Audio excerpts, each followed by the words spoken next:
Imagine a world where CM Punk never walked away from WWE, Eddie Guerrero never passed away, and Sting joined WWE in 2005. How would the history of wrestling change? In this video, we will use WWE 2K23 to simulate these scenarios and see what could have been.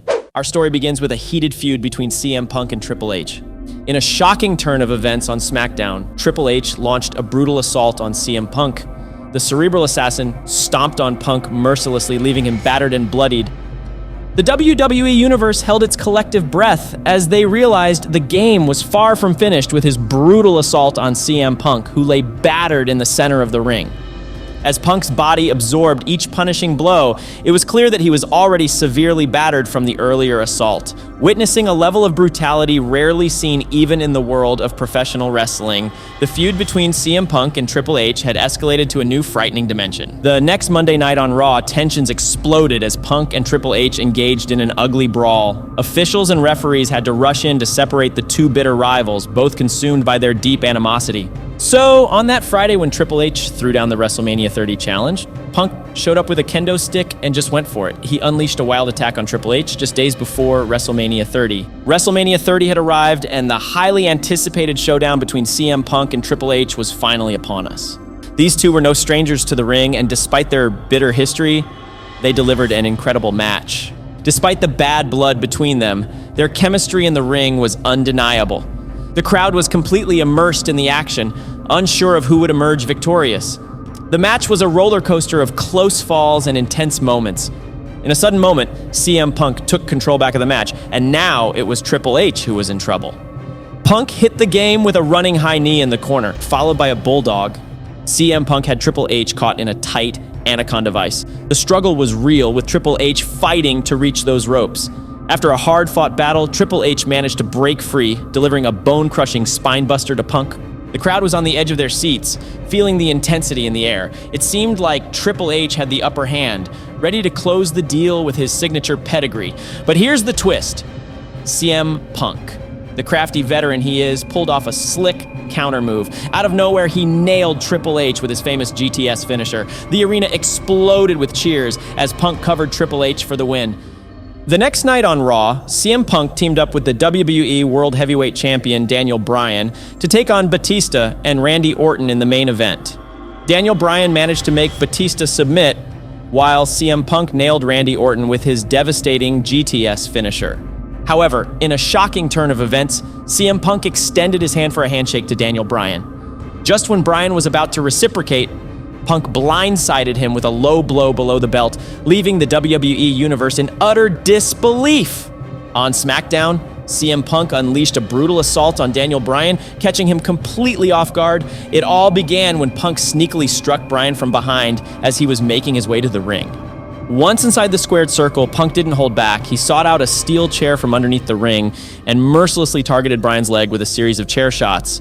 The WWE Universe watched in shock as the relentless attack unfolded, leaving Bryan in a world of pain and further intensifying their heated rivalry. At Extreme Rules, the WWE Universe witnessed an epic showdown between CM Punk and Daniel Bryan in a no-holds-barred match for the WWE World Heavyweight Championship. The match was an all-out war, with both superstars leaving it all in the ring. The brutality of the match was off the charts, and the crowd was on the edge of their seats. In the end, though, it was Daniel Bryan who managed to retain both championship belts. Despite the punishment they dished out to each other, Bryan showed his resilience and determination, emerging victorious in this unforgettable clash at Extreme Rules. In November 2005, Eddie Guerrero passed away due to heart failure, shocking the wrestling world and leaving a huge void in WWE. But what if he never died? Let's find out. Our second story kicks off with a bang in a triple threat match for the World Heavyweight Championship. It's Eddie Guerrero facing off against the reigning champion Batista and the legend killer Randy Orton. In a jaw-dropping twist of fate, Eddie Guerrero pulls off the unthinkable by triumphing over both formidable opponents. He levels the playing field by introducing a steel chair into the equation, using it to turn the tide in his favor. Finally, with the crowd at fever pitch, Eddie Guerrero seals the deal by soaring through the air with a frog splash, pinning Batista for the victory, and claiming the World Heavyweight title for the very first time. And now imagine a resurrected ECW with Eddie Guerrero at the forefront, ready to elevate the company to new heights. ECW had always been known for its raw essence and unfiltered wrestling action, and Eddie was the perfect fit to keep that spirit alive. One dream matchup that had fans salivating was Eddie Guerrero renewing his legendary rivalry with his former friend in the ECW ring. These two technical wizards could have taken the fans on a wrestling journey for the ages, showcasing their incredible skills and leaving the audience in awe. But it doesn't stop there. The ECW roster would have been stacked with talent like Rob Van Dam, Kurt Angle, and other ECW originals, creating an environment where every match was a potential classic. Eddie Guerrero's presence alone would have added immense prestige to the ECW World Championship and brought fans back to the gritty, intense wrestling action they loved. It's a what-if scenario that could have taken ECW to even greater heights in the wrestling world. Eddie Guerrero had that rare ability to inspire those around him. His dedication to the craft of wrestling and his passion for making fans have an unforgettable time in the squared circle were unparalleled. And let's not forget about the dream matches that could have unfolded in ECW. One such dream match was Eddie Guerrero going head-to-head with CM Punk. These two met before, where Eddie told Punk that they would meet again in the major leagues. ECW could have been the perfect stage for this long-awaited rematch. Eddie Guerrero, always the mentor and willing to put over young talent, could have elevated CM Punk by letting him secure a victory. Eddie's willingness to pass the torch and make new stars shine was one of his many strengths. A match like this could have been the cornerstone of ECW's resurgence, giving fans a taste of the incredible wrestling action they craved. It's a match that we can only imagine, but one that would have undoubtedly been remembered for years to come. Before we dive into our final what-if scenario, don't forget to hit that subscribe button. In 2005, Sting was one of the biggest stars of TNA, a rival promotion of WWE.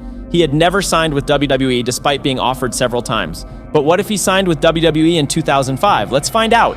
In 2005, Sting would have signed with WWE on the SmackDown brand. He would have faced wrestlers like Mark Henry, who, if my memory serves me correctly, he had never faced before. Sting would have been a perfect fit for the Blue brand during those years, and alongside The Undertaker, he could have become the face of the brand.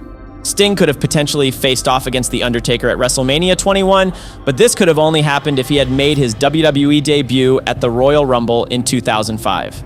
Imagining this scenario, Sting and The Undertaker, two of the most iconic figures in wrestling history, would have finally collided in a match that fans had eagerly awaited for years. Sting and The Undertaker, in a unique twist, could have joined forces to take on the formidable team of Big Show and Kane. But here's the intriguing part. Their program wouldn't follow the typical wrestling storyline of a hero versus a villain. Instead, it would be a clash between two enigmatic icons, each representing the cornerstone of their respective wrestling companies. The match between Sting and The Undertaker would have undoubtedly become an instant classic. Fans would have been on the edge of their seats pondering the question, could Sting be the one to break The Undertaker's WrestleMania streak? The showdown would have been monumental, drawing parallels to the iconic clash between The Rock and Hollywood Hogan. It's the kind of match that transcends time, a battle that wrestling fans would talk about for generations to come. In the end, The Undertaker summoned his last reserves of strength and managed to grab Sting. With a monumental effort, he hoisted Sting up and delivered the devastating Tombstone Piledriver, securing the victory and keeping his iconic WrestleMania streak alive. It was a moment of triumph for The Undertaker and a heartbreaker for Sting and his fans. If you enjoyed this video, please consider sharing it and feel free to let me know in the comments what other what-if scenarios you'd like me to explore next. Goodbye.